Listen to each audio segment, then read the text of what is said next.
Welcome to the Project DIY Hunter Podcast. If you're thinking about hunting DIY, or if you've been hunting DIY for a long time, this podcast is for you. We invite you to join us as we seek to gain knowledge to continue to be successful DIY hunters. Thanks for listening and enjoy the podcast.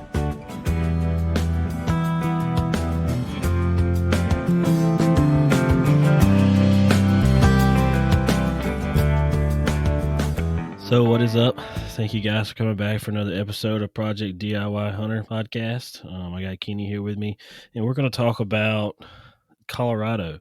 So we actually found out today that we drew a mule deer tag in Colorado, so that's pretty exciting. Kenny, what do you think about that, man? Are you ready to go? I'm pumped. I'm pretty pumped. I was borderline nervous, for a while. Like, should we go ahead and book flights? Should we do this? Should we do that? And I guess when we finally got the notification that, we got Drew, it was like, okay, time to, go wide open and go ahead and start planning where we're staying and everything, flights and all of it. Yeah, time to get serious. But yeah, so we kind of knew that we were going to draw. I mean, we had high draw odds, but the dates were moved back. So I knew a lot of people were going to be going for Colorado this year because the dates moved back a little bit closer to the rut. And so we still got it. And man, I'm pumped. It's going to be a good time. So we're going the second rifle season. And I mean, it wasn't a very hard unit to draw. We don't have a lot of points. So it's not going to be an awesome unit, but I'm sure there's deer there. There's deer in all the units. So it might be a little harder, more people, but I think it's going to be a great time. I mean, I'm excited to go at this time of year. So we're going in November. So it's going to be right that first week of November. So the rut should be hopefully starting by then. If not, just right before it, the deer start getting a little more active. So, I mean, we're pumped and ready to go. Yeah, I can't think. I don't think I can express the excitement that I have inside of it actually being a real thing now. Yeah, so I'd like to talk a little bit about why we chose this area, and it's pretty cool. It's a pretty good area. It's I don't really want to know how to say exactly where it's at, but so in this unit that we chose, the elevation goes from about 7,000 feet all the way up to 12. So we should be able to hopefully find that area that the deer will be while we're out there. Hopefully be in the lower elevation, just because that's better for us hiking, and because we're probably not going to be in the best shape. We're going to be in better shape than we are now. But you're talking about, I'm a freaking tank, width and all. Yeah, man, it was rough when we were in Yosemite. Just hiking around at 9,000. It was rough going 2 miles, man. It was like 5 or 6, but should be right around that 8,000 to 9,000 feet, I think, is where we'll see the deer. So it ain't gonna be too terribly high in altitude. So I think our plan is to fly out, right? Yeah, no, we're talking about flying out on the 2nd. Yeah, is that what you said? I don't remember. We're playing with some dates now. We're not. I think that's the plan now. I don't know if we want to go out that week, stay that whole week. I don't know if I have the vacation time for that. Well, I don't put in for 2 weeks, so I'm gonna be off the whole week anyways for the whole 2 weeks, because when I leave there, I'm going to Ohio. So that's another story coming, right. I'm sure. Yeah, and I can't use that much because I got Oklahoma now with some iron workers at work that I'm going to go out there with, and then just Maine and other stuff coming up. So I want to take that full week, and we'll probably end up taking that full week, but we'll see. I think it's going to be hard enough to kill one deer in this unit, much less 2 good deer in this unit. So it's going to be exciting, and I'm sure the emotions is going to tank and then hopefully peak at the same time, so. But yeah, so I want to talk about the flight. So I think we're going to fly Southwest.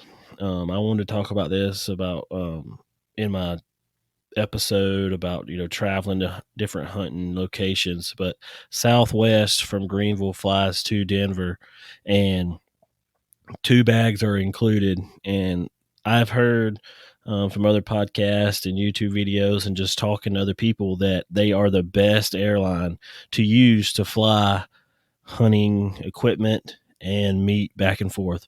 So we're hopefully going to fly out there with them. And then another thing is once you fly out there, you can also cancel your flight if you've killed something and you want to rent a car and drive it back.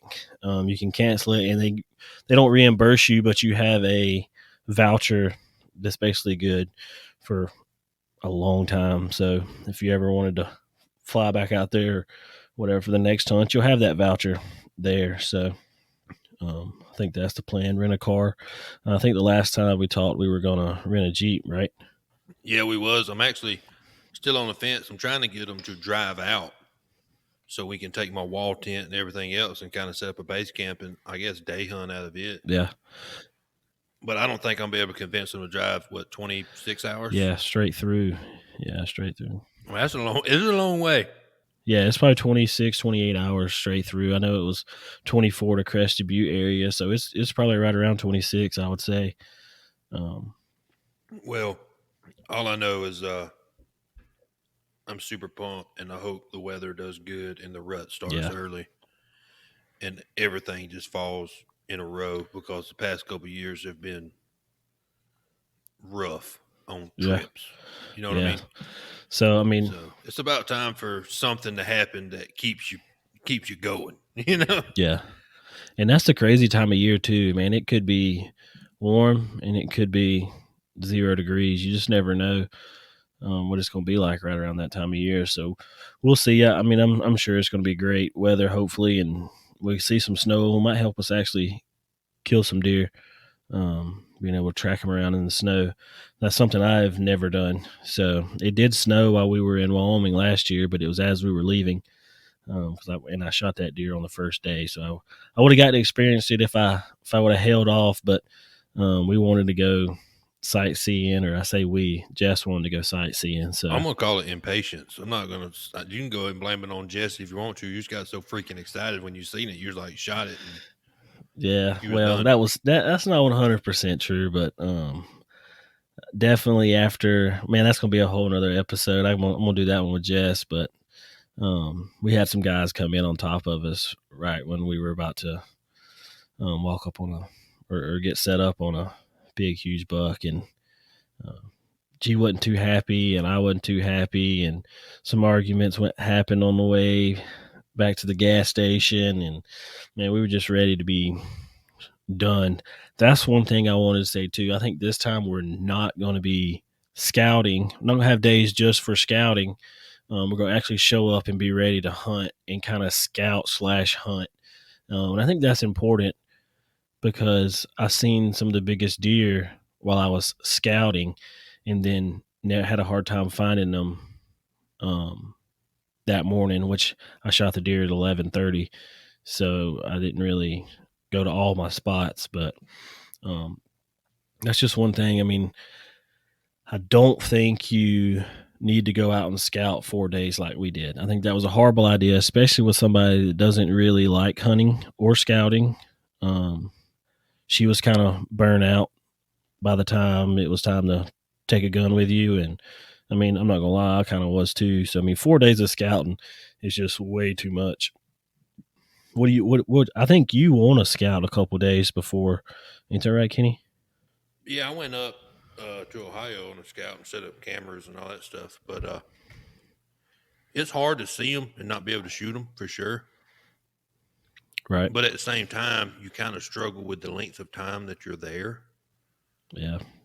So, I mean, it's a double edged sword. Either way you look at it, there's pros and cons on Right. both sides. And that was my thought, man. I wanted to get out there and scout and, have a plan for day one. And man, that third day we were there, I mean, there was people showing up everywhere. It was unreal. I mean, I guess in the unit that I was hunting, I think it gave out like 1,200 tags or something. I mean, it was a ton of tags, very low success rate. And so we took advantage of the first one, while we seen while we had a gun with us. So then after that, we went to Yellowstone, Idaho, and then the Grand Tetons before we left. So that was pretty awesome.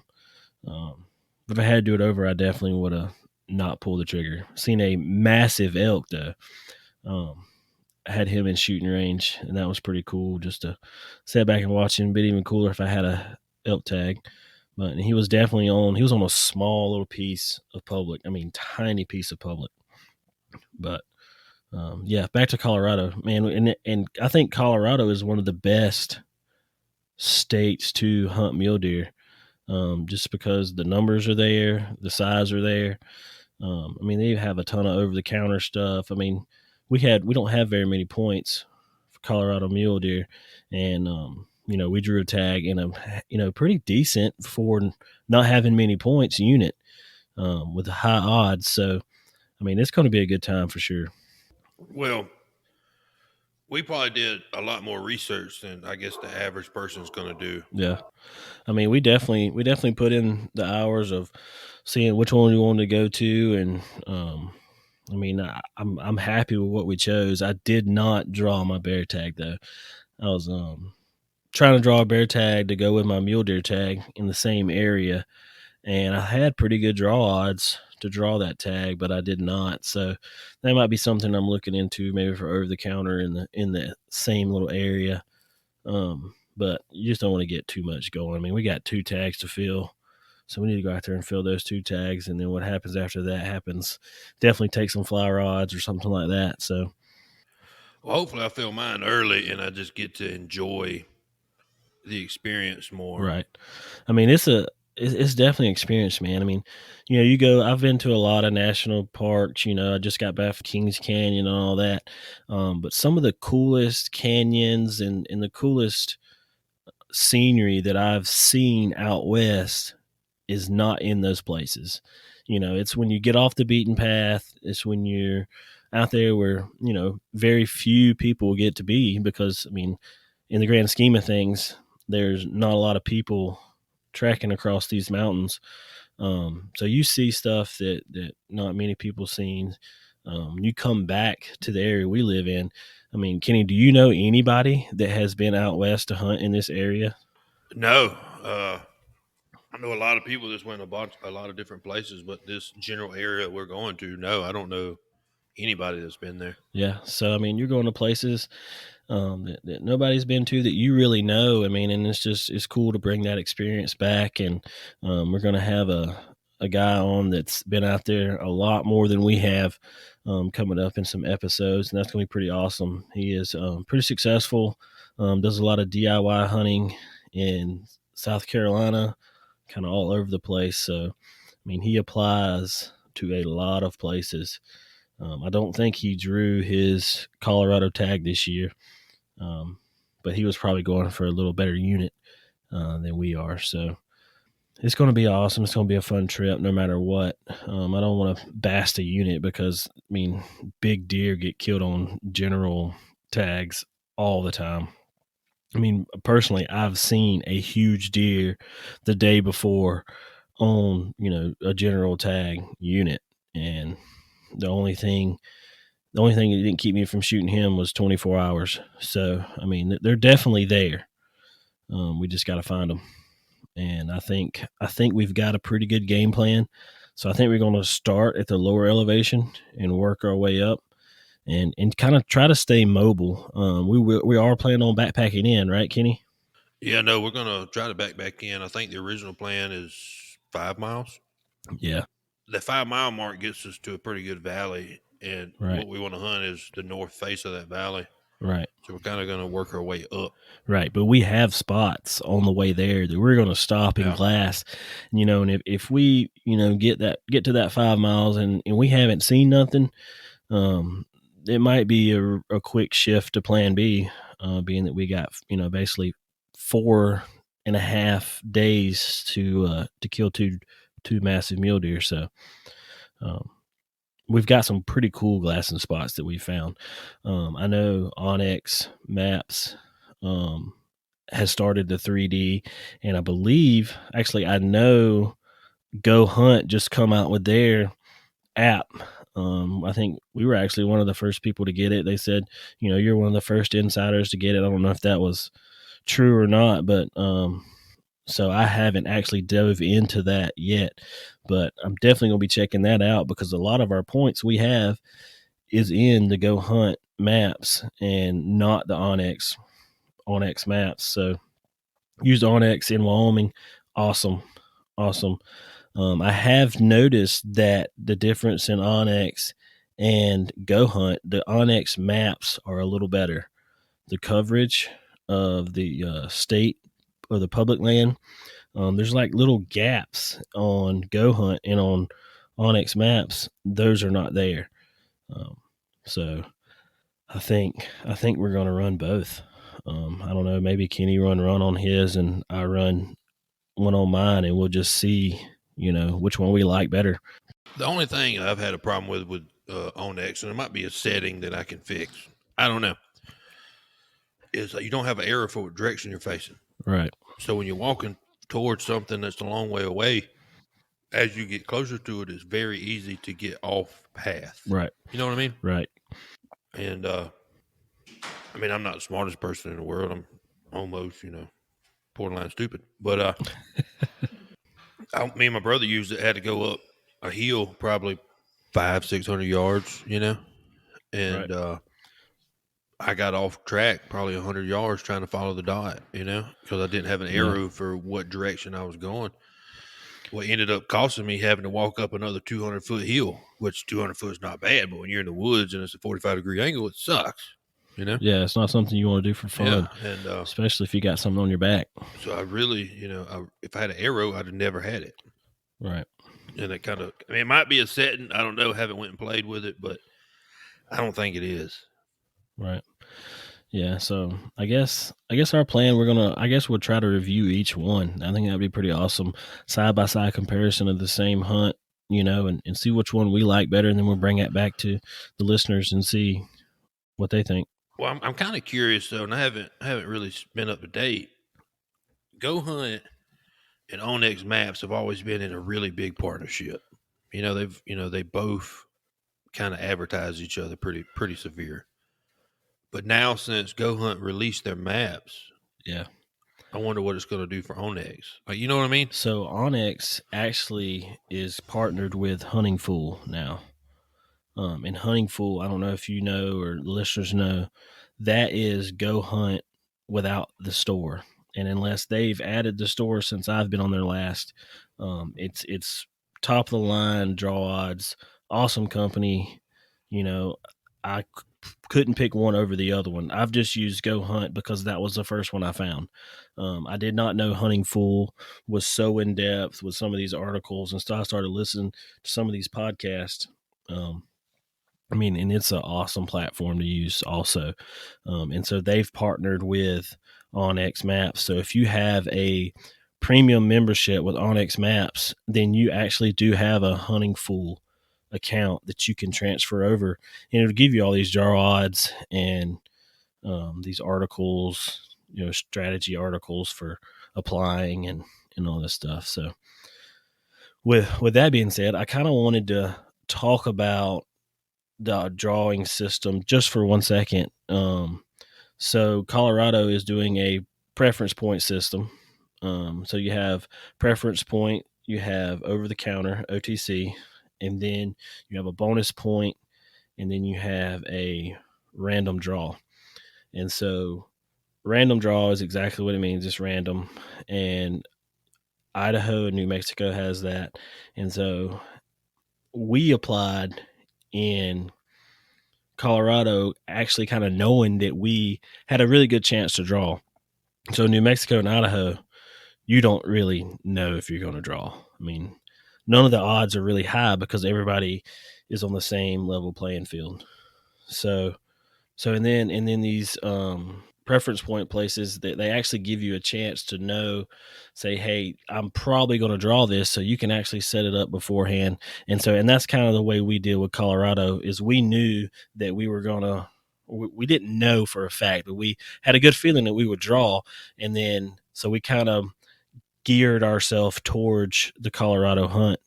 Yeah, no, I mean, we wasn't 100% draw odds by no means, so it was kind of Right, there was still some sort of an unknown there.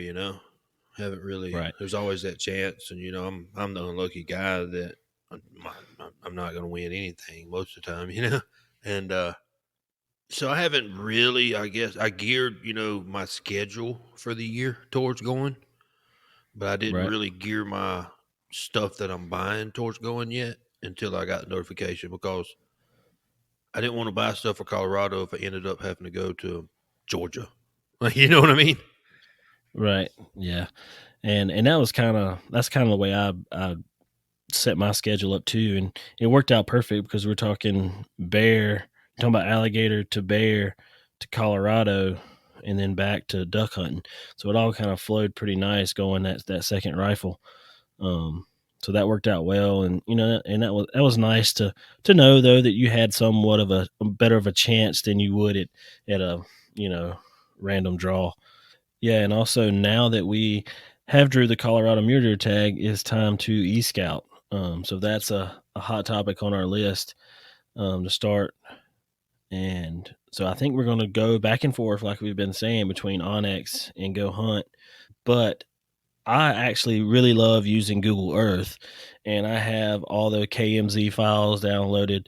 But my computer does not like to run all those KMZ files on Google Earth. So just makes it so much easier, to use Go Hunt and Onyx. And so I think now we're going to get into dropping points, and then once it gets a little closer to time, we'll start checking out the points that we dropped, and then we'll start changing the color, and the color code will be, kind of like a B C kind of grade for that area and for that glassing point, and um, different things, and we'll kind of work our way from low elevation all the way up to the higher elevation, and kind of just get in there and use the 3D, and which I know for a fact the 3D does not give a good example of exactly what it's going to be like when you get there. Just imagine it being three times more steep than what is showing on Google or on X or the satellite imagery. Um, Kenny, what is your plan for e scouting, and kind of what are you going to do to get ready? I am taking the knowledge that I know of mule deer for the habitat of that time of year, and the knowledge that I have is based on stuff that I've read.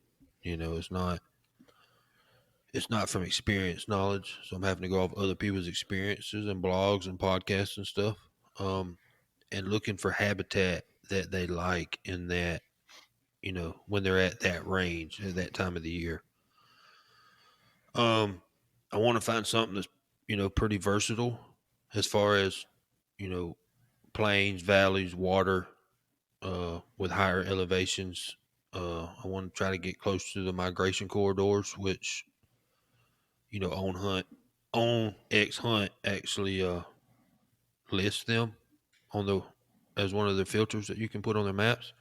Right. So I'm kind of going to use their tools to try to make our trip more successful. Yeah, increase our Yeah, I want to odds. increase our odds as much as we can because these guys that put this stuff together, they're out there way more than the blue collar guy is. They're Right. we get to hunt, for trips like this 1 week a year when they're doing 4 months out in the woods a year. You know what I mean?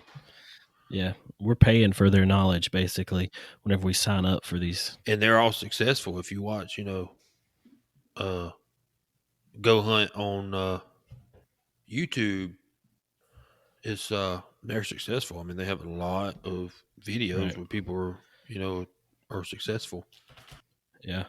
And a lot of their partners, I mean, the partners that go out and hunt for them and use this stuff on a daily basis, there's a reason they use this stuff. These guys are using this stuff for their advantage also, and they're not out here using this stuff just for fun.